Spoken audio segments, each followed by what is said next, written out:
सो अब हम लोग लास्ट क्लास में जो हमारे पास प्रॉब्लम आई थी कि राइट साइड में फोर्स लगाने के हमने देखा जो ऑब्जेक्ट है वो लेफ्ट साइड में एक्सेलरेट कर गया था, उस समस्या का समाधान समझने की कोशिश करेंगे। तो बेसिकली हम आज बात करेंगे टाइप्स ऑफ फ्रिक्शन की। फ्रिक्शन हम लोग लास्ट क्लास में हमने पढ़ा था, फ्रिक्शन जो है वो अपोज करता है आपके रिलेटिव मोशन को। आज मैं आपको बताऊंगा नहीं, फ्रिक्शन सिर्फ रिलेटिव मोशन को अपोज करे ऐसा नहीं है, क्योंकि फ्रिक्शन दो तरीके के होते हैं। फिलहाल के लिए दो तरीके के लिए होते हैं, बाकी बाद में बात करेंगे। फ्रिक्शन दो तरीके के होते हैं, कौन कौन से? एक तो फ्रिक्शन होता है आपका जो आप अभी तक पढ़ रहे हो, जो दो सरफेसेस के बीच में रिलेटिव मोशन को अपोज करता है। दूसरा फ्रिक्शन वो होता है जो रिलेटिव मोशन होने के पहले ही एक्ट करना शुरू कर जाता है। ठीक है, फ्रिक्शन दो तरीके के होते हैं, कौन कौन से? एक वो जो रिलेटिव मोशन को अपोज करता है, और एक वो जो रिलेटिव मोशन शुरू होने के पहले ही एक्ट करना चालू कर देता है। ठीक है, समझ में आई बात? बेसिकली क्या होता है फ्रिक्शन में? एक फ्रिक्शन जो अभी तक हम पढ़ रहे हैं उसको हम कहते हैं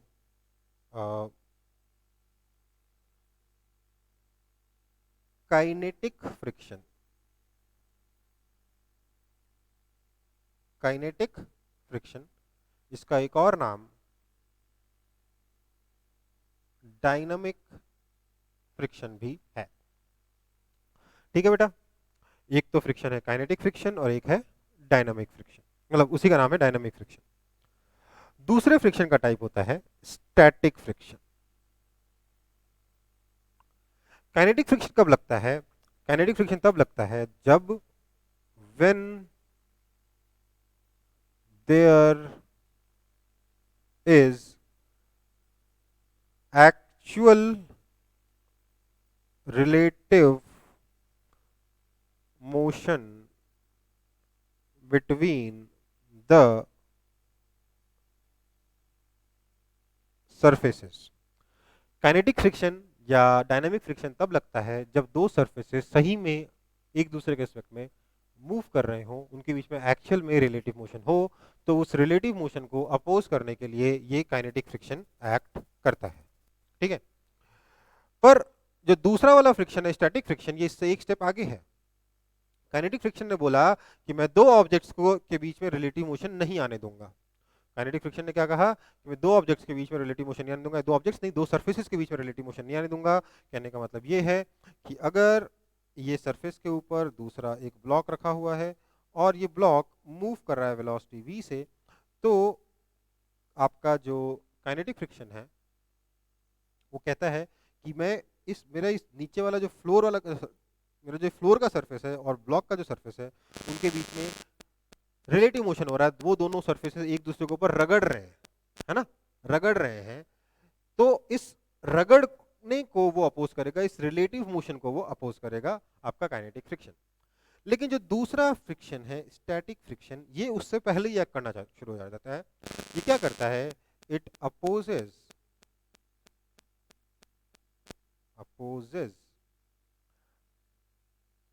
टेंडेंसी ऑफ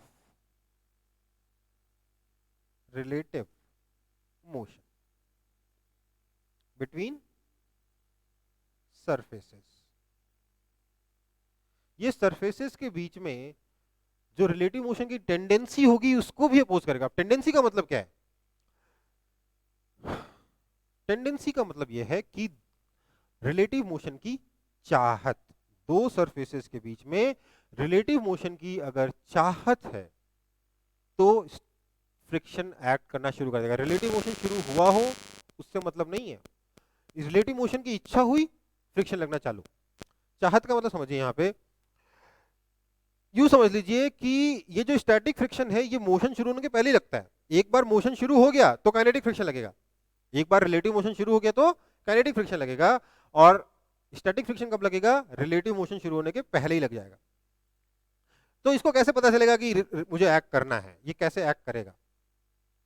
तो ये बोलेगा कि भैया अगर मैं ना हूं, अगर फ्रिक्शन ना हो, फ्रिक्शन की एब्सेंस में अगर रिलेटिव मोशन हो जाए, फ्रिक्शन की एब्सेंस में अगर रिलेटिव मोशन होता है, तो उस सिचुएशन को हम टेंडेंसी ऑफ रिलेटिव मोशन कहते हैं।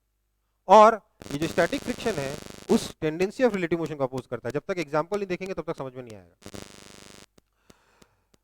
देखिए, ये आपके पास लेट से एक ब्लॉक है, ये इस फ्लोर पे रखा हुआ है, ठीक है। मैंने इस पे फोर्स लगाया F, ठीक है। होता क्या है, ये फ्लोर इस ब्लॉक पे जो फ्रिक्शन फोर्स लगा सकता है, ये फ्लोर इस ब्लॉक पे जो फ्रिक्शन फोर्स लगा सकता है, उसके मुकाबले ये वाला फोर्स कम है। मतलब ये फ्लोर इस ब्लॉक को मूव करने से ज्यादा रोक सकता है, मतलब सॉरी ये फ्रिक्शन इतना ज्यादा है कि इस फ्रिक्शन की वजह से ये ब्लॉक मूव नहीं करेगा। कहने का मतलब समझिए, लेट्स से मेरे पास ये फ्लोर और उसके ऊपर ये बॉक्स है, ठीक है। दिख रहा है सब लोगों को कि नहीं दिख रहा है? दिख रहा है सर। अब मैं कह रहा हूं कि लेट से मैंने इसके ऊपर एक फोर्स लगाया, ठीक है। अगर मैंने इसके ऊपर एक फोर्स लगाया तो ये फोर्स इस ब्लॉक को मूव करने की कोशिश कर रहा है, लेकिन अभी ये मूव नहीं कर रहा, अभी ये ब्लॉक मूव नहीं कर रहा, even though I am applying some force on this block, ठीक है। Even though I am applying some force on this block is still not moving, okay. इसका मतलब ये हुआ कि अभी भी इस ब्लॉक मेरे फोर्स को कोई ना कोई फोर्स बैलेंस कर रहा है। मैंने अपने फिंगर्स से इस ब्लॉक पे जो फोर्स लगाया है, उस फोर्स के बावजूद ये ब्लॉक मूव नहीं कर रहा। क्यों नहीं मूव कर रहा? क्योंकि इस ब्लॉक के ऊपर अभी भी कोई फ्रिक्शन फोर्स लग रहा है, even though there is no relative motion. ध्यान दीजिए, जब ये मूव करेगा तो इस नोटबुक के ऊपर वाले सरफेस पे और इस ब्लॉक के नीचे वाले सरफेस के बीच में एक रिलेटिव मोशन होगा, उस रिलेटिव मोशन को हमारा फ्रिक्शन अपोज करेगा। पर अभी क्या हो रहा है, मैंने फोर्स अप्लाई किया, पर ये ब्लॉक मूव ही नहीं किया। मतलब रिलेटिव मोशन नहीं है, फिर भी फ्रिक्शन लग रहा है। रिलेटिव मोशन अभी शुरू नहीं हुआ, फिर भी फ्रिक्शन लग रहा है। इस फोर्स को बैलेंस करने के लिए, फ्रिक्शन फोर्स अभी भी एक्ट कर रहा है, even this if this force is small. अगर मान लेते हैं कि कोई फ्रिक्शन नहीं होता, तो मैं जब तक मोशन शुरू ना हो तब तक कोई फ्रिक्शन नहीं होता, तो मैं किसी भी भारी से भारी ऑब्जेक्ट पे हल्का सा फोर्स लगाता तो वो ऑब्जेक्ट मूव करने लगता कि नहीं लगता? हाँ या ना? मान लीजिए आपके घर में बहुत भारी सा बेड है, बॉक्स बेड है, उसमें बहुत सारा सामान रखा हुआ है। आप उसको अगर पुश करोगे तो क्या वो बेड तुरंत मूव करने लग जाएगा, या बहुत ज्यादा फोर्स लगाने के बाद मूव करना शुरू करेगा? बहुत फोर्स लगाने के बहुत बाद ज्यादा मूव फोर्स करेगा। लगाना पड़ेगा। तो मुझे बताओ, जो आपने शुरुआत में फोर्स लगाया, उस फोर्स को बैलेंस किसने किया? उस फोर्स को भी बैलेंस किया है फ्रिक्शन ने। Even though there is no relative motion, this friction is still acting. क्यों?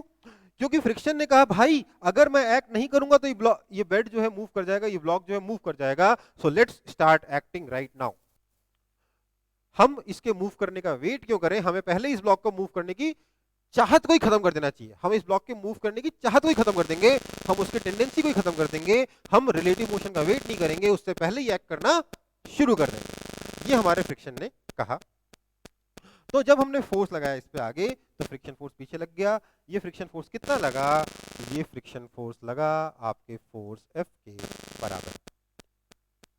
ध्यान दीजिएगा, जब इसकी वेलोसिटी v थी, इस पे फ्रिक्शन फोर्स पीछे लग रहा था, और ये वाला फ्रिक्शन फोर्स कितना था? म्यू इनटू नॉर्मल के बराबर। और ये वाला फ्रिक्शन फोर्स कितना है? इस फोर्स के बराबर। मतलब कि इसका कोई फॉर्मूला नहीं है, it is a self adjusting force. Static friction is self adjusting, जितनी जरूरत होगी उतना लग जाएगा। समझ में आई बात? स्टैटिक फ्रिक्शन जो है ये एक सेल्फ एडजस्टिंग फोर्स है, जितनी जरूरत होगी उतना लग जाएगा। मतलब मैंने ये फोर्स अगर 1 न्यूटन लगाया तो फ्रिक्शन 1 न्यूटन लगेगा, ये फोर्स मैंने 2 न्यूटन लगाया तो फ्रिक्शन 2 न्यूटन लगेगा, मैंने 10 न्यूटन लगाया तो फ्रिक्शन 10 न्यूटन लगेगा, है ना? ये सेल्फ एडजस्टिंग फोर्स है, इसका कोई फॉर्मूला नहीं है। लेकिन हाँ, this friction force is less than और equal to mu into normal. समझ में आई बात? ये kinetic friction equal to mu into normal है, and this friction is static friction is less than और equal to mu into normal. मतलब इसकी एक मैक्सिमम लिमिट है, इससे ऊपर नहीं जा सकता। इनफैक्ट थोड़ा सा यहाँ पे एक और करेक्शन की जरूरत है। ये वाला फ्रिक्शन म्यू इंटू नॉर्मल नहीं है जो हम अभी तक पढ़े जा रहे हैं ना, mu into normal, basically mu k into normal है। म्यू के क्या है? म्यू के is coefficient of kinetic friction. Mu के का मतलब क्या हो गया? कोएफिशिएंट, अभी तक म्यू पढ़ रहे थे, कोएफिशिएंट ऑफ फ्रिक्शन पढ़ रहे थे, अब मैं बोल रहा हूं म्यू के मतलब क्या है? Coefficient of kinetic friction. और यहां पे जो फ्रिक्शन है, this is not less than equal to mu into normal, but it is less than equal to mu s into normal. ये जो म्यू एस इंटू नॉर्मल है ना, इसको हम कहते हैं लिमिटिंग फ्रिक्शन। जहां पर म्यू एस क्या है? ये म्यू एस क्या है भाई? सो सर म्यू एस होता है coefficient of static friction. Kinetic friction के बारे में बात कर रहे हैं और स्टैटिक फ्रिक्शन के बारे में बात कर रहे हैं हम लोग। तो आपका म्यू के जो है वो कोएफिशिएंट ऑफ काइनेटिक फ्रिक्शन है और म्यू एस क्या है? Coefficient of static friction. ठीक है, मतलब क्या हुआ समझिए। लेट्स से मैंने कैलकुलेशन करी, म्यू एस इंटू नॉर्मल आया 20 न्यूटन और म्यू के इंटू नॉर्मल आया 15 न्यूटन। लेट्स से इसकी वैल्यू आ रही है 20 न्यूटन और इसकी वैल्यू आ रही है 15 न्यूटन। क्या होगा? मैंने इस ऑब्जेक्ट पे फोर्स लगाया लेट्स से 5 न्यूटन, तो क्योंकि मेरा फोर्स इस म्यू एस इंटू नॉर्मल से कम है, क्योंकि मेरा force mu s into normal से कम है, इसलिए मैं कहूंगा कि मेरे फोर्स को ये फ्रिक्शन बैलेंस कर लेगा। कौन सा फ्रिक्शन? Static friction. और ये मेरा ब्लॉक जो है मूव नहीं करेगा। ठीक है, पर अगर मैं इस फोर्स को 20 न्यूटन से ज्यादा लगा दूं तो क्या होगा? ये फ्रिक्शन फोर्स, ये जो स्टैटिक फ्रिक्शन है, ये मेरे फोर्स को बैलेंस नहीं करेगा और क्या होगा? ये मेरा जो फोर्स है स्टैटिक फ्रिक्शन के लिमिटिंग वैल्यू से ज्यादा हो जाएगा और ब्लॉक मूव कर लेगा और हमारे ब्लॉक पे काइनेटिक फ्रिक्शन एक्ट करना शुरू कर देगा। ठीक है, एक और बहुत ही इंटरेस्टिंग चीज बताने जरूरी है यहाँ पे, क्या वो ये है कि आपका जो म्यू के है ना, इट इज लेस देन और equal to mu s. Mu k हमेशा म्यू एस से कम होता है, ज्यादा से ज्यादा इक्वल हो सकता है। काइनेटिक फ्रिक्शन का जो कोएफिशिएंट है वो स्टैटिक फ्रिक्शन के कोएफिशिएंट से हमेशा कम होता है, ज्यादा नहीं हो सकता। समझ में आई बात? Yes sir. अच्छा, एक और बात बेटा, होता क्या है ना, आप बहुत सारे क्वेश्चन करते हो फ्रिक्शन पे, एक के बाद एक क्वेश्चन करते रहते हो क्लास में, एग्जांपल भी मैं बहुत बहुत सारे कराऊंगा। होता क्या है, इन सभी एग्जांपल्स में एक चीज देखने को मिलती है कि आपके जो म्यू एस और म्यू के दोनों की वैल्यू हमेशा जनरली 1 से कम दे रखी होती है। तो हमारे दिमाग में बिना पढ़े एक ऑटोमेटिकली एक कॉन्सेप्ट बन जाता है कि ये जो कोएफिशिएंट ऑफ फ्रिक्शन है म्यू के और म्यू एस, ये दोनों ही 1 से छोटे होते हैं। ये गलत कॉन्सेप्ट है। ठीक है, ऐसा कुछ भी नहीं है कि आपका जो कोएफिशिएंट ऑफ फ्रिक्शन है वो 1 से छोटा ही होगा, 1 से ज्यादा भी हो सकता है इन सम स्पेशल केसेस, और ऐसी कोई लिमिट उस पर नहीं है। 1 से ज्यादा क्या, बहुत ज्यादा भी हो सकता है। अगर हम अलग अलग सिचुएशन के बारे में बात करें तो उस चीज के बारे में हम बाद में चर्चा करेंगे, बट आपको ये बात मालूम होनी चाहिए कि अपने मन से नया कॉन्सेप्ट नहीं बना लोगे कि म्यू के और म्यू एस 1 से छोटा होता है, ऐसा नहीं है। मैं फ्रिक्शन कहां से आया इसके बारे में अभी तक मैंने बात नहीं करी है, मैं आपको फ्रिक्शन कहां से आया ये बाद में पढ़ाऊंगा, इस चैप्टर के एंड में पढ़ाऊंगा। क्यों? क्योंकि उससे बाकी कोई चीज पे कोई खास फर्क नहीं पड़ रहा होता है। ठीक है बेटा, तो इसको कॉपी कर लिया सब लोगों ने कि बाकी अभी? हो गया सर। कॉपी हो गया है? आगे बढ़ूं? Yes sir. ओके, तो प्रीवियस प्रॉब्लम जिसमें हमारे पास क्वेश्चन था 10 किलो का ऑब्जेक्ट है, 40 न्यूटन का फोर्स लगाया, म्यू इज इक्वल टू 0.6 है, इसको हम कैसे सॉल्व करेंगे? अब तो मैं बोलूंगा देखो, जब मैंने इसको एक्सेलरेशन a मान के जब सॉल्व किया तो मैंने बोला 40 minus friction is equal to ma, इससे मुझे मिला था, क्योंकि हम पहले ही सॉल्व कर चुके हैं, मुझे मिला था acceleration is equal to -2 metre per second square. जैसे मैंने ये आंसर देखा गंदा सा नेगेटिव एक्सेलरेशन का, मतलब जिधर फोर्स लग रहा है उसको उल्टे डायरेक्शन में एक्सेलरेशन का, या जिधर मैंने एक्सेलरेशन माना है उसका उल्टा एक्सेलरेशन आ जाए, वैसे ही मैं बोलूंगा अरे ये तो गलत है। ठीक है, मैं क्या बोलूंगा? ये गलत है। तो अगर आप प्रॉपर मेथड यूज करना चाहोगे तो आप बोलोगे ये मेरा केस 1 मैंने एज्यूम किया था जिसमें मैंने अपने एक्सेलरेशन को इधर की तरफ माना था, तो ये वाला केस मेरा हो गया गलत। तो मैंने केस 2 लिया, जिसमें मैंने अपना एक्सेलरेशन माना लेफ्ट साइड में। मुझे पता है एक्सेलरेशन लेफ्ट साइड में नहीं हो सकता, बट फिर भी मैं प्रॉपर मैथमेटिकल तरीका बता रहा हूँ। अगर मैंने एक्सेलरेशन अपना लेफ्ट साइड में माना तो मैं क्या बोलूंगा, देखो भैया 10 kg का ब्लॉक है, इस पर 40 न्यूटन का फोर्स इधर लग रहा है, मेरा एक्सेलरेशन मैंने इधर माना है, इस पर फ्रिक्शन इधर होगा, है ना। फिर मैं लिखूंगा आगे की तरफ प्लस, पीछे की तरफ माइनस लेके, 40 plus friction is equal to minus m a. This implies 40 plus friction की वैल्यू में इनटू नॉर्मल निकाली तो 60 आएगी, is equal to minus m a. This implies acceleration a is equal to minus 10 metre per second square. ले फिर से negative आ गया, मतलब जब मैंने राइट में माना एक्सेलरेशन को तो हमारे क्वेश्चन का सोल्यूशन में बोलो नहीं एक्सेलरेशन लेफ्ट में, जब हमने लेफ्ट माना तो एक्सेलरेशन फिर से निगेटिव आ गया, मतलब एक्सेलरेशन राइट में। ये क्या मजाक है, समझ में आ रही बात। जब हमने राइट में माना तो एक्सेलरेशन लेफ्ट में आया, लेफ्ट में माना तो एक्सेलरेशन राइट में आया, मतलब ये वाला केस भी गलत है। तो एक्सेलरेशन राइट में है ना लेफ्ट में है, इसलिए हम अज्यूम करेंगे केस 3। केस 3 क्या है, केस 3 है आपका स्टैटिक फ्रिक्शन का केस, मतलब एक्सेलरेशन 0 है। स्टैटिक फ्रिक्शन के केस में हम क्या बोलेंगे, हम क्या क्या कैसे सॉल्व करते हैं स्टैटिक फ्रिक्शन का केस, देखिए हम बोलेंगे कि ये 10 kg का ब्लॉक है, इस पे 40 न्यूटन का फोर्स लगाया, ठीक है, इस पे लगा mg नीचे 100 न्यूटन, इस पे नॉर्मल फोर्स ऊपर लगा, और मैंने बोला लेट्स से फ्रिक्शन पीछे लग रहा है। वैसे तो जैसे ही मैंने स्टैटिक फ्रिक्शन का केस माना, आप लिख सकते हो सिर्फ क्योंकि ये रेस्ट पे है, मैं बोलूंगा 40 minus friction is equal to 0, this implies friction is equal to 40 newton, कहानी खत्म। बट ऐसे तो मैं यहाँ पे 100 न्यूटन लगा दूंगा, आप बोलोगे friction is equal to 100 newton, मैं 1000 न्यूटन लगा दूंगा, फ्रिक्शन बोलोगे 1000 न्यूटन, तो मुझे पता कैसे चलेगा कि मेरा ऑब्जेक्ट मूव करेगा कि नहीं करेगा। मैं तो हमेशा बोल सकता हूँ ऑब्जेक्ट रेस्ट पर है, क्योंकि मेरे को सॉल्व क्या करना है, force minus friction is equal to 0, friction is equal to force. जितना मर्जी फोर्स लगा लो, ऑब्जेक्ट कहीं मूव ही नहीं करेगा इस इक्वेशन के हिसाब से, करेगा क्या। अगर मैं इसी तरीके से क्वेश्चन को सॉल्व करूं, से ज्यादा होना चाहिए। हाँ, तो अब मुझे चेक करना होगा। चेक कैसे चेक करेंगे, चेक करने के लिए हम बोलेंगे लिमिटिंग फ्रिक्शन निकालो भैया।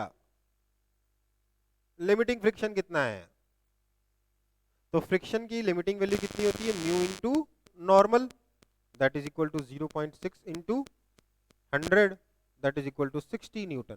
तो हाँ, आपका जो फ्रिक्शन है वो फ्रिक्शन की लिमिटिंग वैल्यू से कम है, इसलिए आपका ये वाला केस सही है। स्टैटिक फ्रिक्शन है, ऑब्जेक्ट का एक्सेलरेशन 0 है। कोई दिक्कत,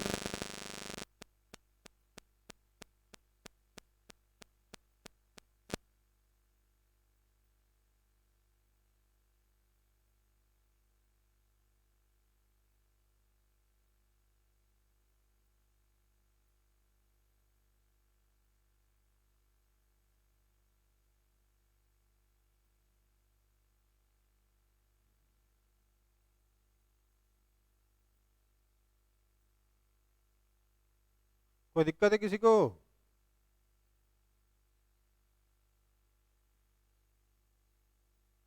नो किसी सर। किसी को दिक्कत नहीं है, समझ में सब आ रहा है, फ्रिक्शन से डर तो नहीं लग रहा, क्योंकि भैया ये देखकर मुझे तो डर लग रहा है।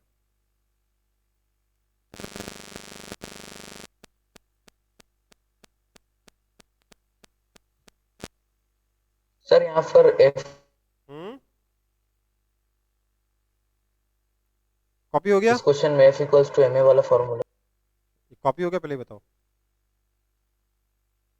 नहीं सर, थोड़ा सा हाँ रुकिए सर। सर। पहले कॉपी कर लो फिर बात करेंगे।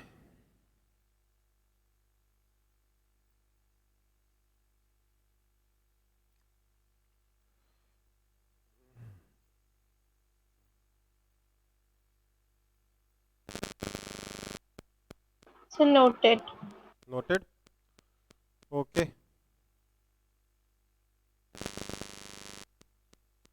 हो गया सर, हो गया। हो गया,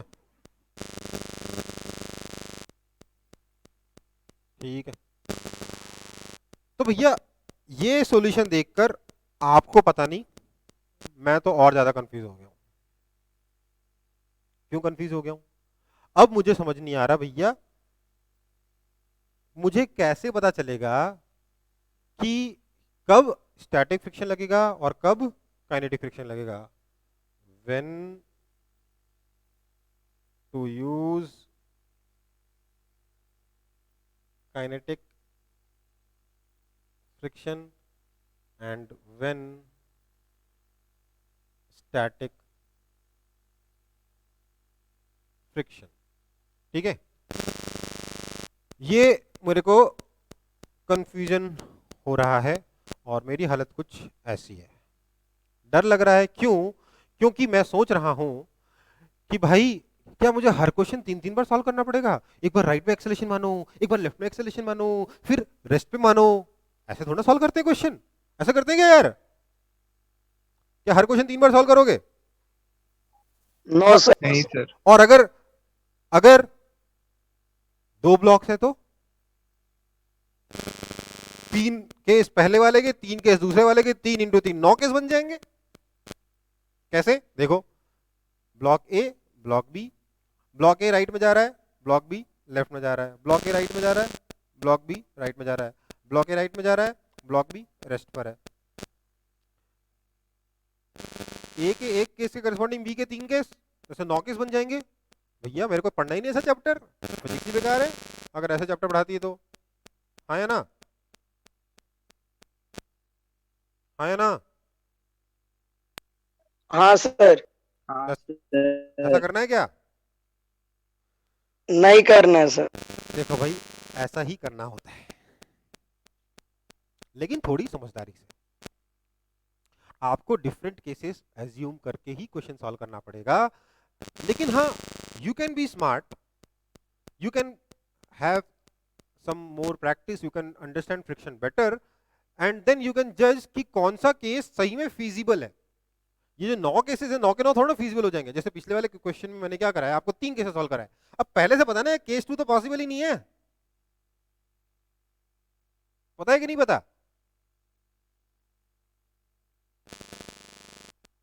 नहीं पता है? ऐसा हो सकता है कि आपने फोर्स राइट में लगाया, ब्लॉक, सर पता है ना? तो केस 2 सॉल्व करना है क्या?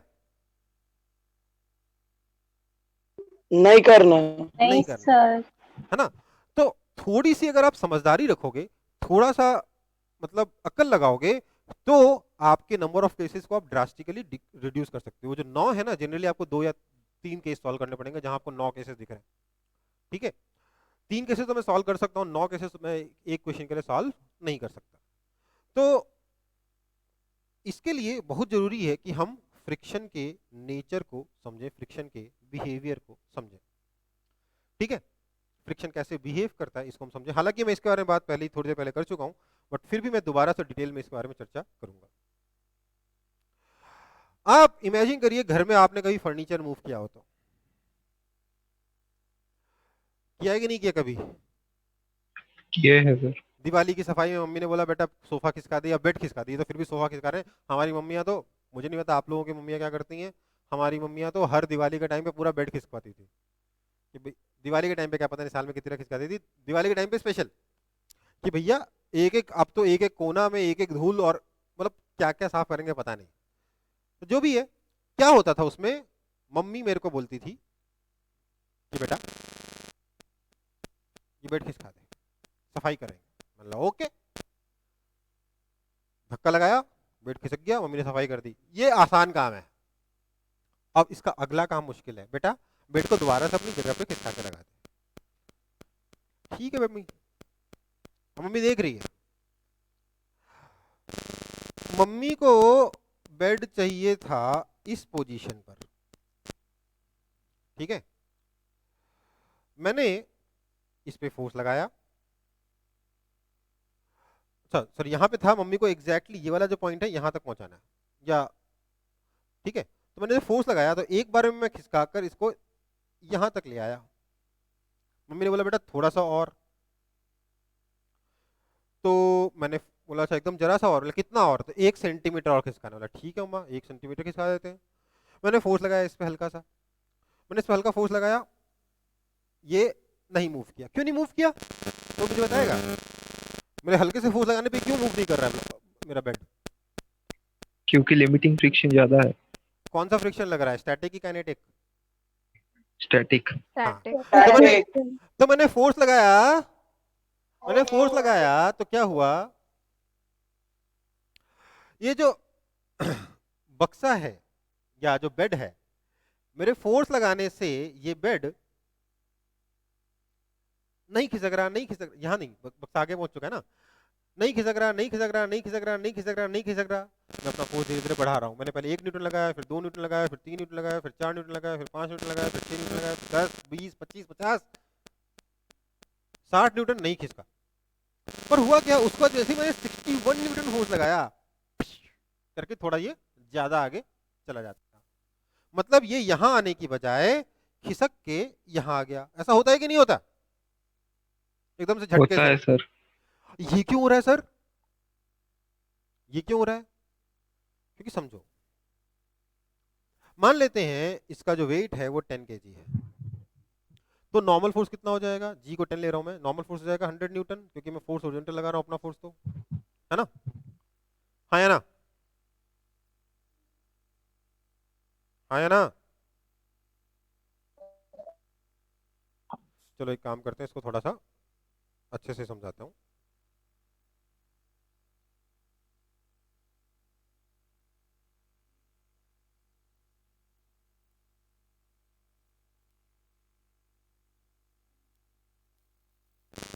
मैंने ये ऑब्जेक्ट लिया है, मैंने इस पे फोर्स लगाया है 10 kg का, सॉरी 10 kg का ऑब्जेक्ट है, मैंने फोर्स लगाया है F, म्यू एस है 0.6 और म्यू के है 0.4। तो क्या मैं बोल सकता हूं यहां पर mg is equal to normal force होगा? Normal force will balance mg, this implies normal force is equal to 100 newton. मैं बिना डायग्राम में कुछ किए बता रहा हूं, बना लो यार। नीचे लगा mg, ऊपर लगा नॉर्मल फोर्स, पीछे लगा फ्रिक्शन, यही है ना? तो नॉर्मल फोर्स जो है वो mg को बैलेंस करेगा, normal force equal to 100 newton, है ना? अब क्या होगा, मैंने ये जो नॉर्मल फोर्स लगा, सॉरी यहां पर जो आपका फ्रिक्शन की लिमिटिंग वैल्यू है, जो स्टैटिक फ्रिक्शन की लिमिटिंग वैल्यू है, that is mu s into normal, that is equal to 60 newton है ना? और काइनेटिक फ्रिक्शन की वैल्यू कितनी है? सिर्फ 40 Newton, mu k into normal. हाँ या ना? हाँ या ना? Yes. तो मैंने लगाया फोर्स, मैंने लगाया 10 न्यूटन, लेट से। काम करते ऐसे नहीं करते, मैं यहां बनाऊंगा फोर्स, यहां बनाऊंगा फ्रिक्शन। मैंने फोर्स लगाया 10 न्यूटन का, मैंने 10 न्यूटन का फोर्स लगाकर इस ब्लॉक को मूव करने की कोशिश करी।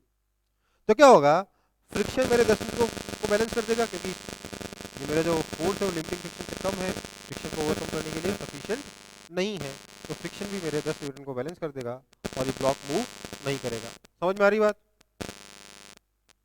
मैंने अपने फोर्स को बढ़ा के 30 न्यूटन कर दिया, तब भी क्या ये ब्लॉक मूव करेगा? नहीं करेगा, क्योंकि फ्रिक्शन मेरे इस फोर्स को बैलेंस कर देगा। ठीक है, इसके बाद मैंने फोर्स लगाया लेट्स से 40 न्यूटन, तो फ्रिक्शन लगेगा 40 न्यूटन, मेरे फोर्स को बैलेंस कर देगा। फिर मैंने फोर्स लगाया लेट्स से 50 न्यूटन, तो फ्रिक्शन की लिमिटिंग वैल्यू 60 न्यूटन है, अभी भी फ्रिक्शन जो है 50 न्यूटन फोर्स लगाएगा और मेरे इस 50 न्यूटन फोर्स को, एक्सटर्नल फोर्स को बैलेंस कर देगा, राइट? अगर मैं 60 न्यूटन का फोर्स लगाता हूं तो फ्रिक्शन 60 न्यूटन लगेगा, क्योंकि फ्रिक्शन की लिमिटिंग वैल्यू 60 न्यूटन है, यहां तक ये लग सकता है और मेरे फोर्स को बैलेंस कर देगा। लेकिन जैसे ही मैं 60.0001 न्यूटन फोर्स लगाता हूं, मतलब 60 न्यूटन से जरा ज्यादा फोर्स लगाता हूं, मेरा ये जो फोर्स है इस फ्रिक्शन की औकात से बाहर निकल गया, फ्रिक्शन की लिमिटिंग वैल्यू से बाहर निकल गया। अब फ्रिक्शन मेरे 60 न्यूटन को बैलेंस कर सकता है क्या? हाँ या ना? फटाफट बताओ। नहीं सर। नहीं कर सकता। नहीं सर। सुन लो, नहीं कर सकता, मतलब क्या हुआ, अब ब्लॉक मूव करेगा ही करेगा। हाँ या ना? सिर्फ मेरे सवालों का जवाब दो, अपनी तरफ से कुछ बोलने की जरूरत नहीं है। अब ब्लॉक मूव करेगा कि नहीं करेगा, हाँ या ना? हाँ करेगा सर।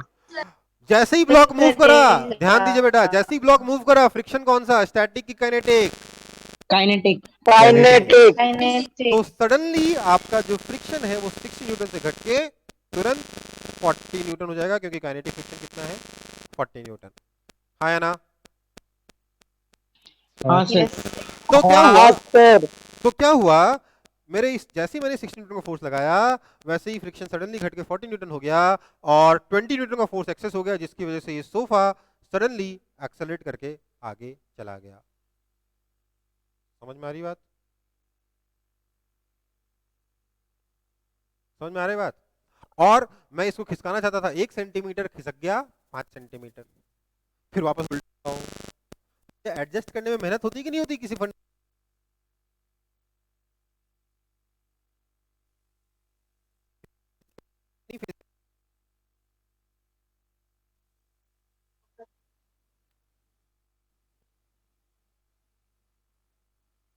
सर वॉइस नहीं आ रहा है। वॉइस नहीं आ रहा? सर, और माइक का आवाज भी आ रहा है घर घर एक तक। सेकंड बेटा, सर वॉइस नहीं आ रहा है। एक सेकंड, एक सेकंड। सर अब वॉइस में बहुत नॉइज है। अब आ रही है आवाज? यस हाँ सर। सर। यस सर, आ रही है। Okay, so let's pause this video for a little bit because शायद इसकी बैटरी खत्म हो गई है।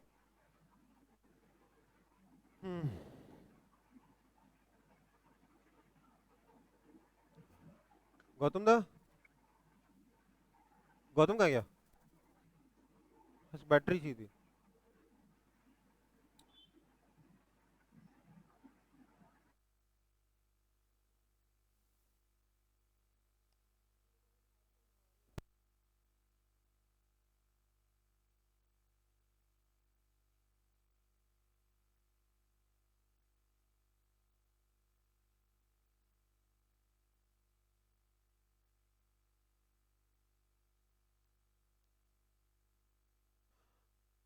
Hello, can you guys hear me now? Yes, sir. Yes sir. Is the sound better now? Yes sir. Okay. हाँ, so मैं कह रहा था कि क्या हुआ, जैसे ही हमने 60 न्यूटन से ज्यादा फोर्स लगाया, सडनली फ्रिक्शन जो है वो काइनेटिक की जगह हो गया स्टैटिक, और हमारा ब्लॉक या हमारा सोफा या हमारा बेड या हमारा कोई और फर्नीचर तुरंत एक्सेलरेट कर गया, है ना? तो आप मुझे बताइए एक सिंपल सी बात, एकदम सिंपल सी बात है, एकदम आसान सी बात पूछ रहा हूं मैं, आपने कभी ये प्रॉब्लम जीवन में फेस किया है कि नहीं किया किसी फर्नीचर को एडजस्ट करने में? यस सर, किया ये है ना, फाइनल Yes sir. है। यस किया। ये है। ओके, तो आज समझ में आ गया क्यों होती है प्रॉब्लम? हाँ सर। Yes sir. ठीक है, तो आगे बढ़ रहा हूं मैं, फिर पढ़ूं? Yes sir. अभी नहीं पढ़ना है, थोड़ा सा एक चीज और देखना है यहाँ पे। क्या देखना है? देखिए, क्या हुआ ये, हाँ, हम कह रहे हैं कि हमारे फ्रिक्शन और इस फोर्स के बीच में ग्राफ कैसा होगा। मैं एक्स एक्सिस पे फोर्स ड्रॉ करूंगा, मैं वाई एक्सिस पे फ्रिक्शन ड्रॉ करूंगा, और मैं इस ग्राफ के बारे में थोड़ी सी चर्चा करना चाहूँगा।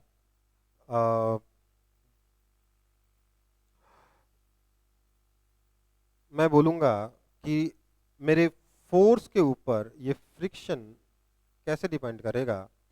इसके लिए मैं बोलूँगा कि हमने देखा कि पहले जो है वो फोर्स फ्रिक्शन के बराबर था, जब तक ब्लॉक मूव नहीं किया तब तक ये आपका जो फ्रिक्शन है, तब तक आपका फ्रिक्शन जो है वो फोर्स को बैलेंस कर रहा है कि नहीं कर रहा, हाँ या ना? हाँ सर। तो मेरा y और x क्या होगा? y और x क्या होगा मेरा? इक्वल है कि नहीं Equal. है? तो क्या मेरा ग्राफ एक स्ट्रेट लाइन आएगा? हाँ या ना? आएगा सर। कब तक आएगा? तब तक जब तक कि फ्रिक्शन अपनी लिमिटिंग वैल्यू तक ना पहुंच जाए। फ्रिक्शन की लिमिटिंग वैल्यू कितनी होती है? Mu s into normal. जैसे ये वैल्यू से ज्यादा फोर्स आप लगाओगे वैसे क्या होगा? अच्छा, ये एंगल कितना बनेगा? 45 डिग्री। जैसे ही आप इस वैल्यू से आगे बढ़े 60.00001 न्यूटन फोर्स लगाया, वैसे ही सडनली क्या फ्रिक्शन घट गया? घट के कितना हो गया? काइनेटिक फ्रिक्शन के बराबर।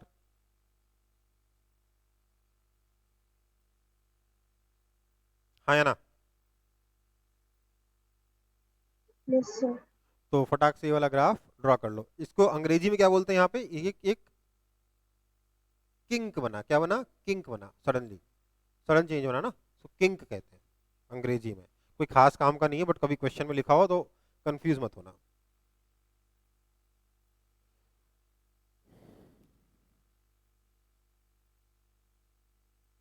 कॉपी हो गया? Yes sir. आगे बढ़ते हैं फिर।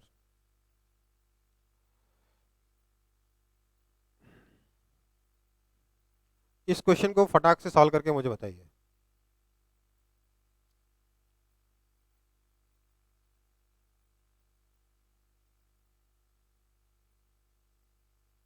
मुझे तीनों केस के आंसर एक साथ चाहिए। पहले का अलग, दूसरे का अलग, तीसरे का अलग नहीं चाहिए। जो भी आंसर देगा तीनों के एक साथ देगा, नहीं तो नहीं देगा।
आदित्य, आपका आंसर एकदम गलत लग रहा है मेरे को।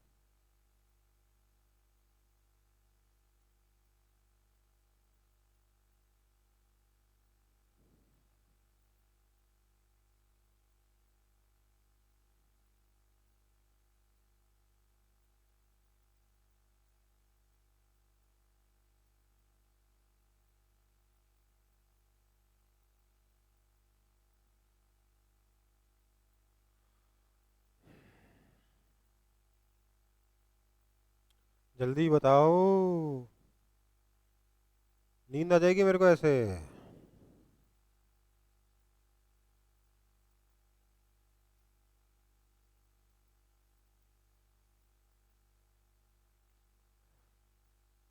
सौहार्द, आपका आंसर सही है। आदित्य, आपका आंसर गलत है।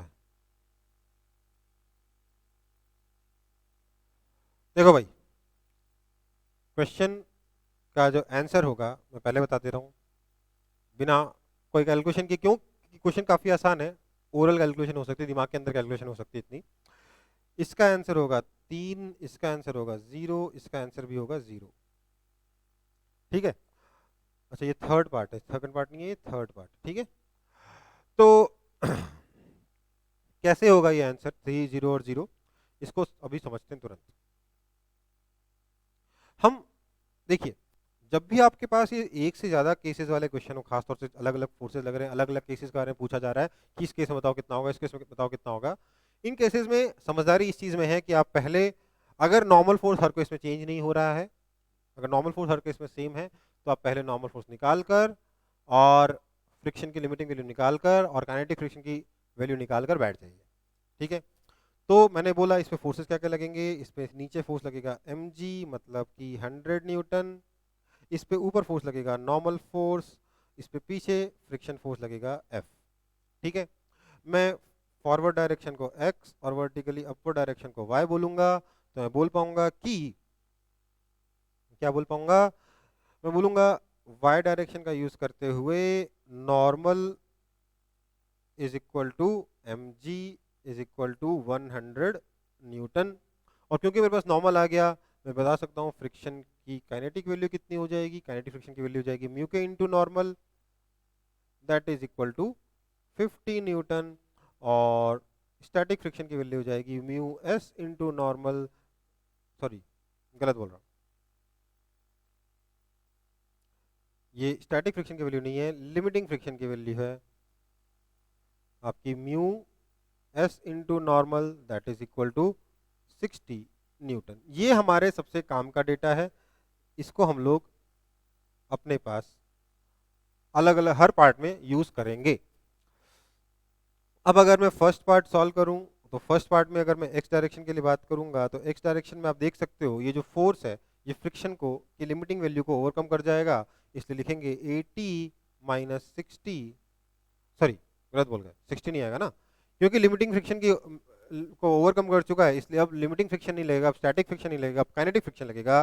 तो 80 minus 50 is equal to mass into acceleration 10a, this implies acceleration is equal to 3 metre per second square. ठीक है, ये हो गया फर्स्ट पार्ट। फर्स्ट पार्ट का आंसर क्या आ गया, 3 metre per second square. Second part में हम बोलेंगे अगर फोर्स 30 न्यूटन लग रहा है तो हमें पता है ये जो 30 न्यूटन है ये लिमिटिंग फ्रिक्शन से कम है, इसलिए स्टैटिक फ्रिक्शन लगता रहेगा और आपका जो फ्रिक्शन है वो फोर्स के बराबर हो जाएगा, दैट इज 30 न्यूटन, और आपका एक्सेलरेशन हो जाएगा 0। वहीं थर्ड पार्ट के बारे में अगर चर्चा करें हम, तो थर्ड पार्ट थोड़ा कंफ्यूजिंग है, क्योंकि आपका जो फोर्स है वो काइनेटिक फ्रिक्शन की वैल्यू से ज्यादा है पर लिमिटिंग फ्रिक्शन की वैल्यू से कम है ना।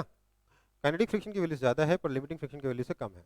अब ऐसे में अगर आप थर्ड वाले केस को मैं बता रहा हूं, अगर आप काइनेटिक फ्रिक्शन अज्यूम करके सॉल्व करोगे, अच्छा काइनेटिक नहीं, हाँ चलो काइनेटिक फ्रिक्शन को अज्यूम करके सॉल्व करोगे, अगर आप आगे इधर के अगर एक्सेलरेशन ए मान के सॉल्व करोगे तो आप लिखोगे कि फोर्स माइनस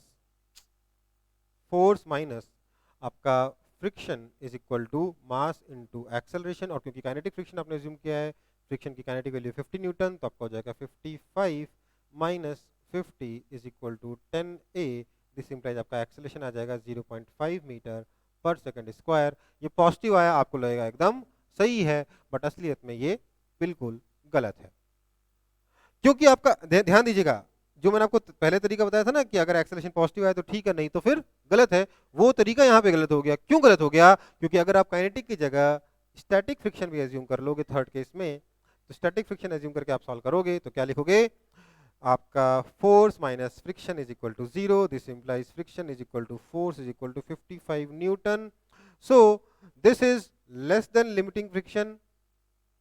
इसलिए आप देखोगे कि ये वाला केस भी सही है ना। तो आप बोलोगे सर स्टैटिक फ्रिक्शन वाला केस भी सही आ गया है, काइनेटिक फ्रिक्शन वाला केस भी सही आ गया, क्या हुआ ये, आप देखोगे सर स्टैटिक फ्रिक्शन वाला केस भी सही आ गया है, काइनेटिक फ्रिक्शन वाला केस भी सही आ गया है, किसको सही मानूं किसको गलत मानूं कुछ समझ में नहीं आ रहा, किसको सही माने किसको गलत माने कुछ समझ में नहीं आ रहा है सर, तो बताइए क्या किया जाए।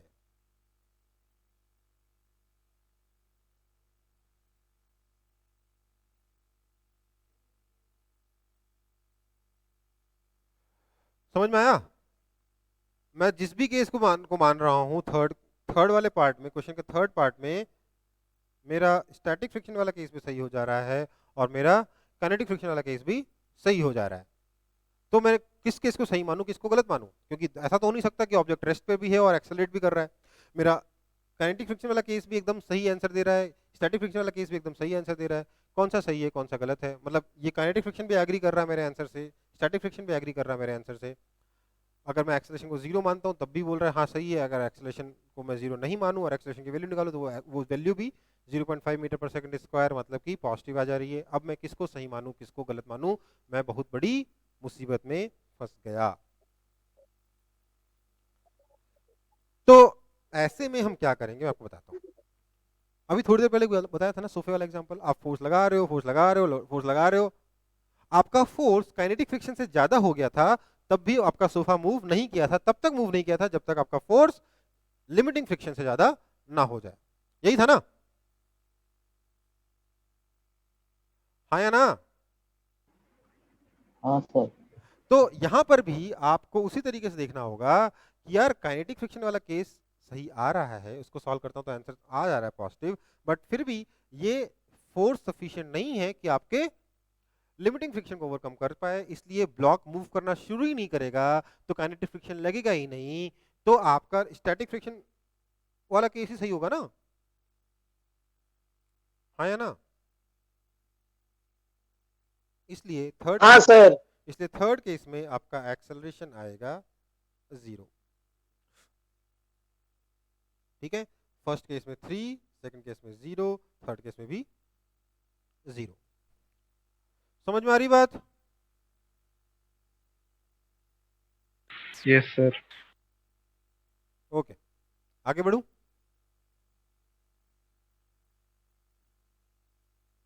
Yes sir. ये वाला क्वेश्चन सॉल्व करेंगे। आपको दे रखा है म्यू एस और म्यू के दोनों ब्लॉक्स के लिए 0.6 और 0.5 है, ठीक है ना?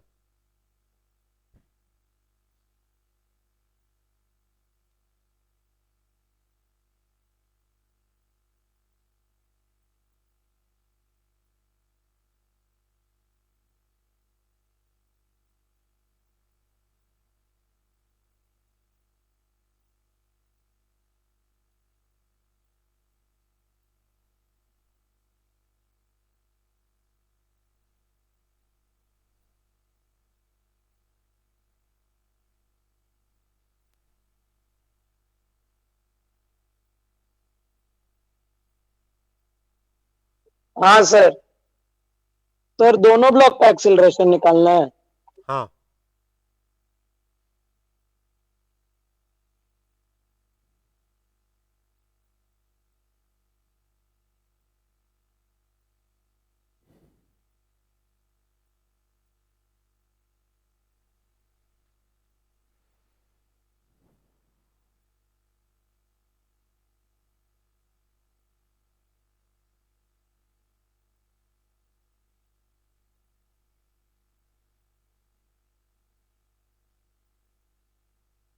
सौहार्द आपका सही है आंसर, आदित्य आपका आंसर भी सही है।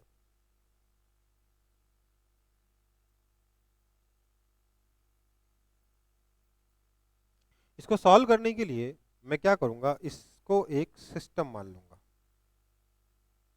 ठीक है, मैं बोलूंगा यहां पर नीचे फोर्स लगा 100 न्यूटन का mg, तो नॉर्मल फोर्स भी ऊपर लगा 100 न्यूटन का। सिमिलरली यहाँ पर 200 न्यूटन का mg लगा, तो ऊपर लगा 200 न्यूटन का नॉर्मल फोर्स, है ना? तो इसलिए मैं दोनों तरफ लिमिटिंग फ्रिक्शन निकाल लूंगा। यहाँ का फ्रिक्शन F1 बोल देता हूँ, यहाँ का फ्रिक्शन F2 बोल देता हूँ। F1 की लिमिटिंग वैल्यू कितनी होगी? मैंने हमेशा बोला ना, अगर नॉर्मल फोर्स चेंज नहीं हो रहा है तो पहले लिमिटिंग फ्रिक्शन निकाल लो। ठीक है, तो F1 की लिमिटिंग फ्रिक्शन की वैल्यू कितनी हो जाएगी? F1 की लिमिटिंग वैल्यू हो जाएगी mu s into N1, that is equal to 60 newton. और F2 की लिमिटिंग वैल्यू कितनी हो जाएगी? ये हो जाएगा mu s into N2, that is equal to 120 newton. ठीक है, अब अगर मैं इसको पूरे को सिस्टम मान लूं, तो सिस्टम पे फोर्सेस क्या क्या लग रहे हैं? नीचे लग रहा है 300 न्यूटन, ऊपर नॉर्मल फोर्स दोनों मिला के लग रहा है 300 न्यूटन, आगे लगा रहे हो आप 200 न्यूटन, और पीछे लग रहा है friction F is equal to F1 plus F2। हाँ या ना?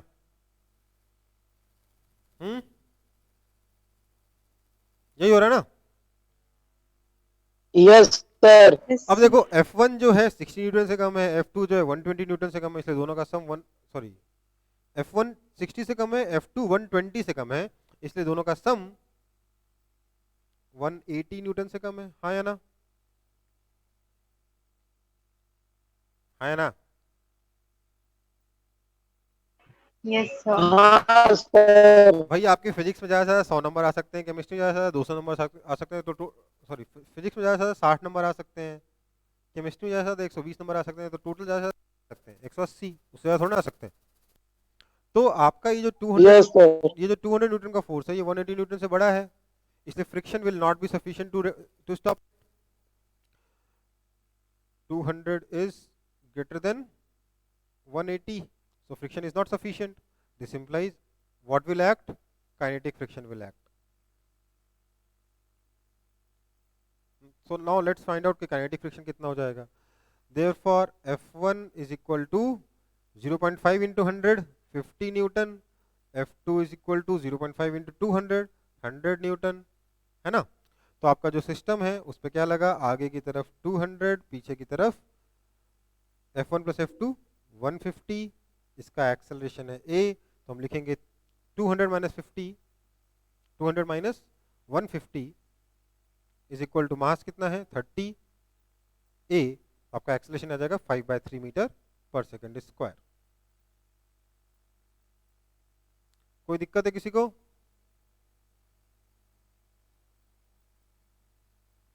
कोई दिक्कत है? No sir. ओके तो फटाफट इसको कॉपी करेंगे फिर आगे बढ़ेंगे। देखो केसेस में सॉल्व बना सकता था, मैं बोल सकता था ये राइट में जा रहा है, ये भी राइट में जा रहा है, दोनों रेस्ट पर हैं, और तो कोई तीसरा केस बन ही नहीं सकता ना। यहाँ पे बन सकता है क्या? ऐसा हो सकता है कि ये राइट में चला गया, लेफ्ट में चला गया, बीच में रस्सी का क्या होगा बेचारी रस्सी का?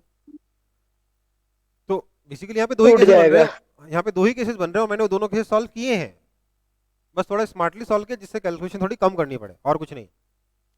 बेसिकली अगर आप लिमिटिंग फ्रिक्शन निकाल के सॉल्व करोगे तो अपना दिमाग लगाते हुए, rather than बस केस 1 स्टैटिक, केस 1 इसका एक्सेलरेशन इधर, इसका एक्सेलरेशन इधर करते हुए सारे केसेस सॉल्व करने के बजाय अगर आप स्मार्टली सॉल्व करोगे तो आप बिल्कुल सटीक केस तक बहुत इजीली पहुंच सकते हो ज़्यादातर क्वेश्चंस में। कुछ क्वेश्चंस उसके बाद भी होते हैं जिसमें हमें इंडिविजुअली एक एक केस को समझना पड़ता है। ठीक है, कॉपी हो गया? हो गया। तो आगे बढ़ रहा हूं मैं फिर। Find acceleration of the block in the given diagram if coefficient of friction is 0.8। ये एंगल 37 डिग्री है, कोएफिशिएंट ऑफ फ्रिक्शन 0.8 है, हमें इस ब्लॉक का एक्सेलरेशन बताना है ऑन दिस इंक्लाइंड प्लेन। ठीक है, मतलब क्या होगा, हमें बताना है कि ये ब्लॉक नीचे कितने एक्सेलरेशन से जा रहा है। ठीक है, क्योंकि इसको mg sin थीटा इधर कीजिएगा ना, तो mg sin थीटा की वजह से क्या एक्सेलरेशन इस ब्लॉक के पास होगा जिससे ये नीचे की तरफ ऐसे मूव करे। ठीक है बेटा,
सही आंसर आदित्य।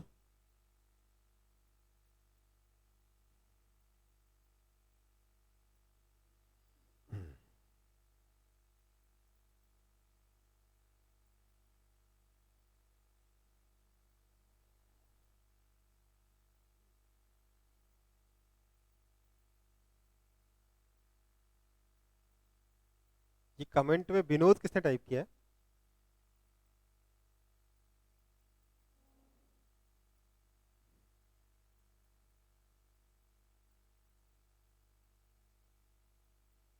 सही आंसर है सौहार्द, सही आंसर ऋतिक, दोनों का आंसर करेक्ट है। चलो सॉल्व करते हैं इसको जल्दी से। इसके ऊपर ग्रेविटेशनल फोर्स नीचे लगेगा mg, है ना, और इस के ऊपर ये नॉर्मल फोर्स लगेगा इस तरफ, ठीक है। इसके अलावा इस पर फ्रिक्शन फोर्स एक्ट करेगा पीछे की तरफ,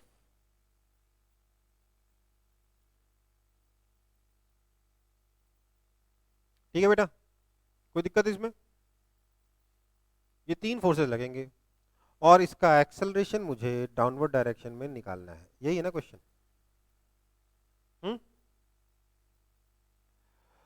तो मैं इसको सॉल्व करने के लिए क्या करूंगा, मुझे दिख रहा है यार ये नॉर्मल, एक्सेलरेशन, फ्रिक्शन सब कुछ तो इस इंक्लाइन के अलोंग और उसके परपेंडिकुलर है, तो क्यों ना मैं अपनी एक्सिस को थोड़ा टेढ़ा कर दूं। तो मैं अपनी कोऑर्डिनेट एक्सिस थोड़े टेढ़े लूंगा, कुछ इस इंक्लाइन के अलोंग और परपेंडिकुलर वाले, इधर की तरफ मेरा एक्स एक्सिस है, इसके परपेंडिकुलर डायरेक्शन में मेरा वाई एक्सिस है। अब मैं अपने फोर्सेस के कंपोनेंट करूंगा इन एक्सिस के अलोंग। मैंने बोला नॉर्मल और फ्रिक्शन तो इस ऑलरेडी एक्स और वाई एक्सिस के अलोंग है ही, बस प्रॉब्लम इस mg के साथ है, मुझे इसका कंपोनेंट पहले से मालूम है। इंक्लाइन के अलोंग कितना होता है, mg साइन थीटा, और इंक्लाइन के परपेंडिकुलर होता है mg cos थीटा, है ना, जहां थीटा कितना है, थीटा है आपका 37 डिग्री, ठीक है, कोई दिक्कत? अब मैं y डायरेक्शन की इक्वेशन लिखूंगा, क्योंकि मुझे नॉर्मल फोर्स निकालना है। पहले अगर आप फ्रिक्शन का क्वेश्चन कर रहे हो, पहले नॉर्मल फोर्स निकालना बहुत जरूरी है। तो y डायरेक्शन में क्वेश्चन सॉल्व करूंगा, normal force minus mg cos theta equals to 0, this implies normal is equal to mg cos theta, that is equal to cos 37 degree कितना होता है बेटा, cos 37 डिग्री होता है सर 4/5, तो ये हो गया 4 mg/5। इसका मतलब ये हुआ कि फ्रिक्शन की जो लिमिटिंग वैल्यू आई, अब ध्यान दीजिए बेटा, इस क्वेश्चन में आपको कोएफिशिएंट ऑफ फ्रिक्शन 0.8 दे रखा है, आपको स्टैटिक कोएफिशिएंट और काइनेटिक फ्रिक्शन का कोएफिशिएंट अलग अलग नहीं दे रखा। इसका मतलब आपको एज्यूम करना है कि दोनों 0.8 के बराबर है, ठीक है। जब भी आपको ऐसा बोला जाए कि coefficient of friction is let's say 0.5, तो इसका मतलब 0.5 क्या है, स्टैटिक मतलब म्यू के है या म्यू एस है? जवाब है दोनों ही वैल्यू 0.5 होगी। आपको एज्यूम करना होगा दोनों बराबर है, दोनों की वैल्यू आपको दे रखी है म्यू के फॉर्म में। तो फ्रिक्शन की लिमिटिंग वैल्यू कितनी हो जाएगी, mu into normal, that is equal to 0.8 into this, so 0.64 mg, ये आपका लिमिटिंग फ्रिक्शन हुआ। अब अगर मैं एक्स डायरेक्शन के बारे में बात करूं, जो टेंजेंशियल डायरेक्शन है सरफेस का, मैं बोलूंगा आपका जो mg साइन थीटा है वो कितना है, mg साइन थीटा है बेटा आपका, साइन थीटा साइन 37 डिग्री होता है 3/5, so mg साइन थीटा हो गया 0.6 mg। So this force that is trying to move this block is less than limiting friction। इसलिए मेरे दिमाग में आया क्यों नहीं पहले लिमिट स्टैटिक फ्रिक्शन वाला केस सॉल्व कर लेते हैं, अगर उस सही हुआ तो ठीक है, नहीं तो गड़बड़ है। हालांकि मुझे साफ साफ दिख चुका है कि स्टैटिक फ्रिक्शन का केस है, क्योंकि आपका जो फोर्स है वो लिमिटिंग फ्रिक्शन को ओवरकम करने के लिए काफ़ी नहीं है, ये ब्लॉक मूव नहीं करेगा, लेकिन फिर भी मैं शो करने के लिए बस स्टैटिक फ्रिक्शन का केस सॉल्व कर लेता हूँ। क्या बोलूँगा, बोलूँगा mg sine theta minus friction is equal to 0, this implies friction is equal to mg sine theta, that is equal to 0.6 mg which is less than limiting friction। so static friction का case एकदम correct है, friction की value 0.6 mg है, block आपका rest पर है। समझ में आई बात? तो इसका एक्सेलरेशन कितना हो जाएगा, 0। ये आपका आंसर है। कोई दिक्कत बेटा? क्वेश्चन तो आसान ही है कि है difficult है? सर, हो गया ना? आसान है सर। ओके, आगे बढ़े। Yes sir. सब लोग कॉपी कर लो पहले फटाफट।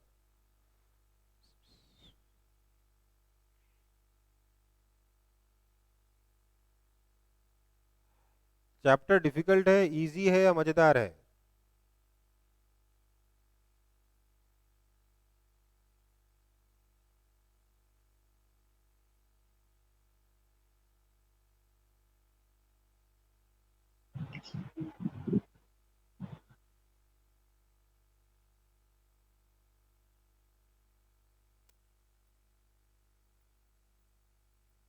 कॉपी हो गया? आगे बढ़े? Yes, sir. Yes. ओके, तो अब हमारा अगला टॉपिक है एंगल ऑफ रिपोज। ठीक है, एंगल ऑफ रिपोज क्या कहता है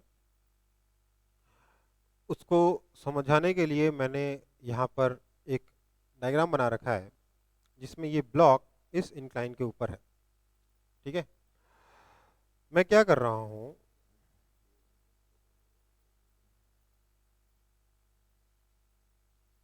देखिए मैं कह रहा हूँ कि अगर मैं इस सिस्टम को समझूं जहाँ ये ब्लॉक इस प्लेन के ऊपर रखा हुआ है, तो आप मुझे बताइए इस ब्लॉक का जो mg नीचे एक्ट कर रहा है उसको नॉर्मल फोर्स बैलेंस कर देगा, है ना?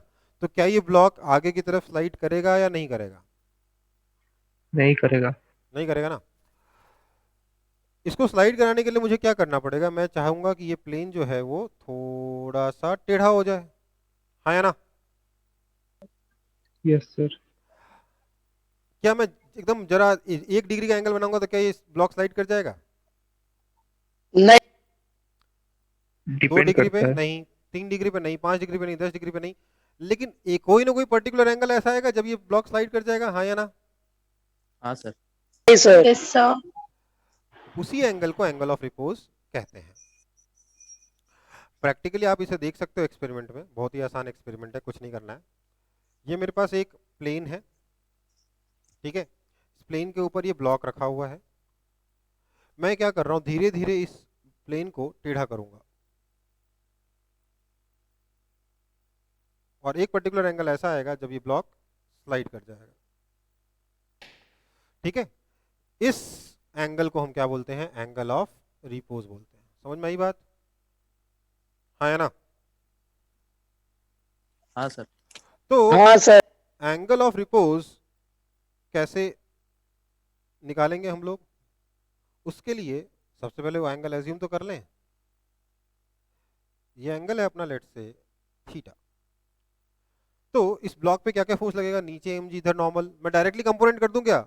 इधर x एक्सिस, इधर y एक्सिस में डायरेक्टली कंपोनेंट लिख देता हूं। मैं लिख रहा हूं इधर लग रहा है आपका mg साइन थीटा, इधर लग रहा है mg कॉस थीटा, है ना? नॉर्मल फोर्स लगेगा इस प्लेन के परपेंडिकुलर डायरेक्शन में कुछ ऐसे, और फ्रिक्शन लगेगा कुछ ऐसे, है ना? कोई दिक्कत?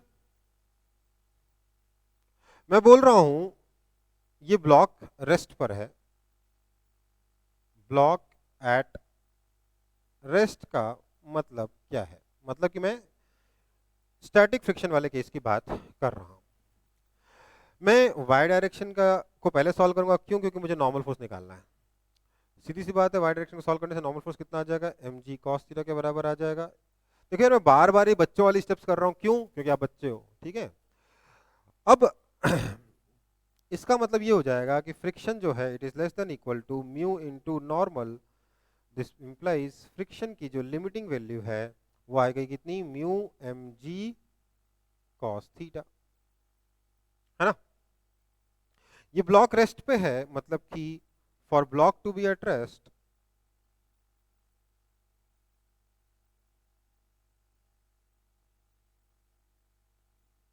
अगर मैं चाहता हूं कि ब्लॉक रेस्ट पे रहे तो मैं क्या बोलूंगा?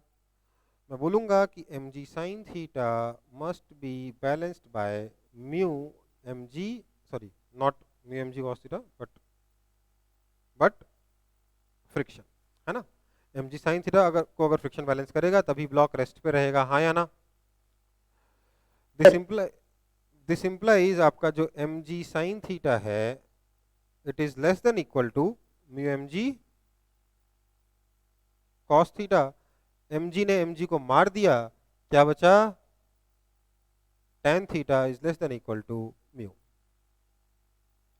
अगर आपका tan थीटा म्यू से कम है तब ब्लॉक रेस्ट पे रहेगा, अदरवाइज ब्लॉक रेस्ट पे नहीं रह सकता। समझ में आई बात? है ना? So this theta when tan theta is equal to mu is called angle of repose. Angle of repose क्या हो जाएगा? एंगल ऑफ रिपोज हो जाएगा tan theta is equal to mu implies theta is equal to tan inverse mu. This is your angle of repose. ठीक है ना? कोई दिक्कत है किसी को इसमें?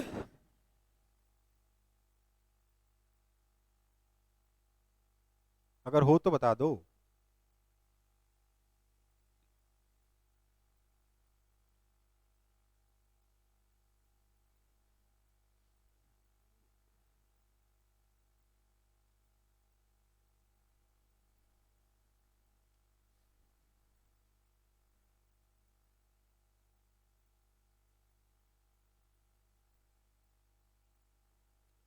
किसी को दिक्कत नहीं है?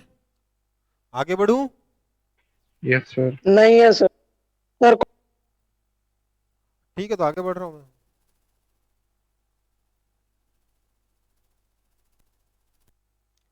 तो यार एंगल ऑफ रिपोज में ऐसा क्या खास था कि सर अलग से टॉपिक पढ़ना पड़ा? देखो, तो कारण इसका ये है कि ये हमारे रियल लाइफ में काफी यूजफुल हो जाता है कुछ पर्टिकुलर जगहों को देखकर। जैसे कि अगर मैं एक हीप कंसीडर करूं, हीप समझते हो ना, ये हीप है, ठीक है? तो हीप में ये जो इसका जो एंगल होगा, ये जो हॉरिजॉन्टल है, तो ये जो एंगल बना रहा है उसकी मैक्सिमम वैल्यू कितनी होगी? एंगल ऑफ रिपोज के बराबर होगी। एंगल ऑफ रिपोज से ज्यादा एंगल पे आपका हीप नहीं रह सकता। क्यों नहीं रह सकता? क्यों नहीं रह सकता? समझ में आ रहा है कि नहीं आ रहा?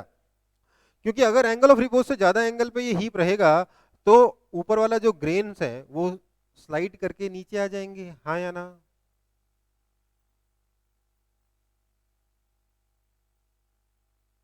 अरे भाई जवाब तो दे दो। हाँ सर। हाँ सर। एंगल ऑफ रिपोज से ज्यादा एंगल पे आपका ये हीप नहीं रह सकता ग्रेन्स का। रह सकता है क्या? नहीं सर। कॉपी कर रहे हैं। क्या? नहीं नहीं रह सकता। आप कभी हीप ऐसा खड़ा कर सकते हो? एकदम ऐसे खड़ा कर दिया हीप को, कर सकते हो क्या? रह सकता है सर। कर सकते हो? नहीं सर। नहीं कर सकते हो ना? क्यों? क्योंकि एंगल ऑफ रिपोज से ज्यादा हो गया, यहाँ वाले जो ग्रेन्स है स्लाइड करके नीचे आ जाएंगे। राइट? कब तक आते रहेंगे? जब तक ये एंगल एंगल ऑफ रिपोज से कम ना हो जाए या इक्वल पे हो सकता है स्टेबल हो जाए कुछ पर्टिकुलर केसेस में। राइट? सो ये जो हीप का एंगल है ये हमेशा एंगल ऑफ रिपोज से कम होगा। और क्या हो सकता है भाई? आपके जो माउंटेन्स हैं वो एंगल ऑफ रिपोज से ज्यादा एंगल पे खड़े हो सकते हैं क्या? No sir. No sir. Same concept है ना? हाँ या ना? हाँ सर। अब देखो एंगल ऑफ, अब आप बोलोगे सर तो ये तो नॉर्मल फिजिक्स की नेचर की बात हो गई, इसका हम क्या रियल लाइफ में यूज कर सकते हैं? जवाब है हाँ बेटा। देखो मान लो ये हमारा माउंटेन है और हमें माउंटेन में, इस माउंटेन के ऊपर जाना है, तो क्या माउंटेन के ऊपर जाने के लिए आप गाड़ी ऐसे चढ़ा देते हो? ऐसे चढ़ा देते हो क्या माउंटेन के ऊपर? नहीं सर। नहीं चढ़ाते ना? क्यों नहीं चढ़ाते हो?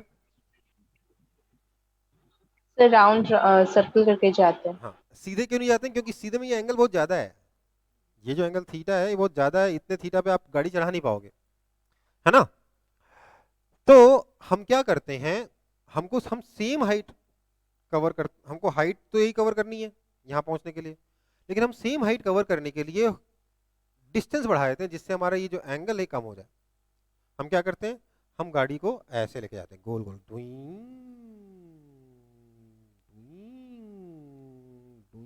ऐसे पहुंचते कि नहीं पहुंचते? कभी ट्रैवल किया माउंटेन्स पे? Yes sir. नहीं सर। माउंटेन के चारों तरफ गोल गोल घूमते हुए जाते हैं हम लोग, है ना? Yes sir. Yes sir. Yes sir. तो हम लोग माउंटेन के चारों तरफ गोल गोल घूमते हुए जा रहे हैं, इसके लिए मुझे सड़क बनानी पड़ेगी गोल गोल, है ना? Yes, sir. अब सोचो माउंटेन ऐसा है, मैंने यहां पर माउंटेन को काट के ऐसी सड़क बना दी। कुछ ऐसा हो गया, एक छोटी सड़क का एक, अरे यार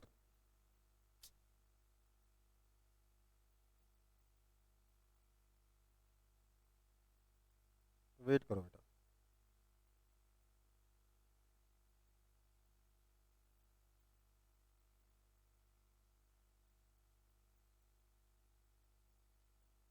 मैंने क्या किया, चलो छोड़ो, ये जो है ना, मान लो ये वाले जो टेढ़ी लाइन है यहाँ पे उसको छोड़ दो।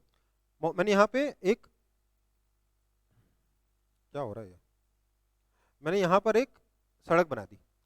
तो सड़क के बगल में क्या हो रहा है देखिए जरा, मैंने जैसे ही सड़क काटी, यहाँ पर जो एंगल है ये एंगल ऑफ रिपोज से बड़ा हो गया कि नहीं हो गया? Yes, sir. तो क्या होगा, आप सड़क बना दोगे, कुछ दिनों बाद जैसे ही कोई पत्थर लूज होगा, वो पत्थर फिसल के यहाँ से इस सड़क पे आके गिर जाएगा, आपका सड़क ब्लॉक हो जाएगी, आपकी रोड ब्लॉक हो जाएगी। ठीक है, सो हमें एसेंशियली क्या करना पड़ेगा, हम जब सड़क काटेंगे ना तो we have to cut it like this, such that आपका ये वाला जो एंगल है थीटा, ये भी एंगल ऑफ रिपोज से कम हो। हाँ या ना? Yes, sir. इनफैक्ट अगर अगर कोई सिविल इंजीनियरिंग पढ़ेगा आगे जाके तो उसको रियलाइज होगा कि वो ये भी पढ़ेगा कि नहीं, इस एंगल पे काम काटने से भी काम नहीं चलेगा, क्योंकि कुछ और भी कारनामे हो सकते हैं, बिहेवियर मटेरियल का कुछ और भी हो सकता है। बट हाँ, this is the maximum angle जहाँ पे आप कट कर सकते हो सड़क बनाने के लिए। हाँ या ना? Yes, sir. ओके, तो एंगल ऑफ रिपोज का प्रैक्टिकल यूज समझ में आ गया। इसकी वैल्यू याद है कितनी, tan theta is equal to mu से मिल रही थी, है ना? कोई दिक्कत है? No sir. अब देखो पिछला क्वेश्चन, ये वाला, इसको आप डायरेक्टली बोल सकते थे। आप बोलते अगर मैं tan 37 डिग्री निकालूं तो उसकी वैल्यू कितनी आ जाएगी, tan 37 डिग्री तो 3/4 दैट इज 0.75, है ना, which is less then mu. तो ये थीटा सफिशिएंट नहीं है, ये एंगल ऑफ रिपोज से कम है। tan थीटा म्यू से कम है, मतलब थीटा एंगल ऑफ रिपोज से कम है। हाँ या ना? इसलिए ब्लॉक स्लाइड करेगा ही नहीं। आप इस क्वेश्चन का आंसर डायरेक्टली दे सकते थे, कि नहीं दे सकते थे? दे Yes, सकते। sir. ठीक है, चलो आगे बढ़ते हैं।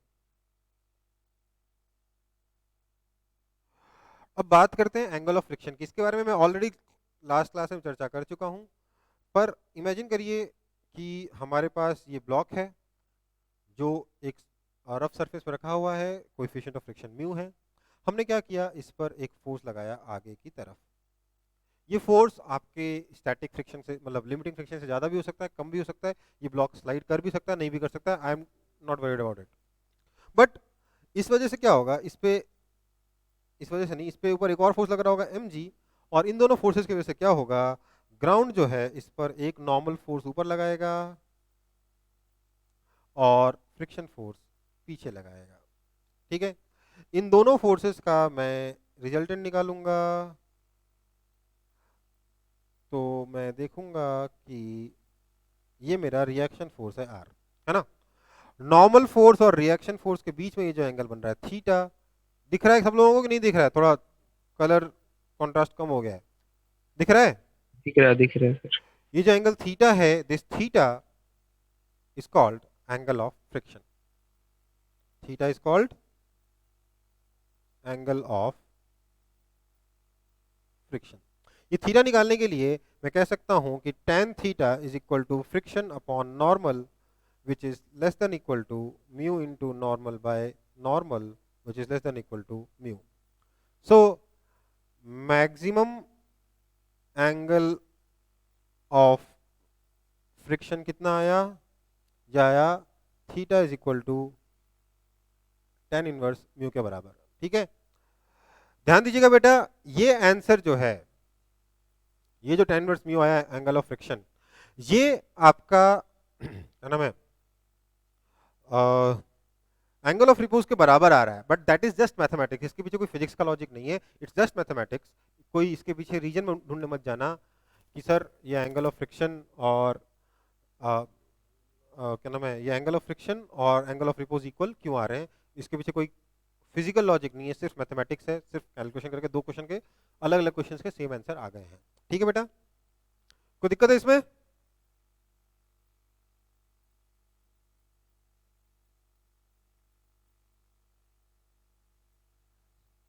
कोई दिक्कत है इसमें? थे सर। No sir. आगे बढ़ूं? एकदम बेसिक थ्योरीज है ये सब, और कुछ नहीं है। हमारा अगला प्रॉब्लम है why is pulling easier than pushing. ठीक है, ये हम लोग नेक्स्ट क्लास में पढ़ेंगे। Okay sir. ओके। ओके बेटा, चलो फिर class में मिलते हैं। प्रीवियस पेज एक बार दिखाइए ना। ओके बेटा, इसको लोग सब लोग कॉपी कर लो।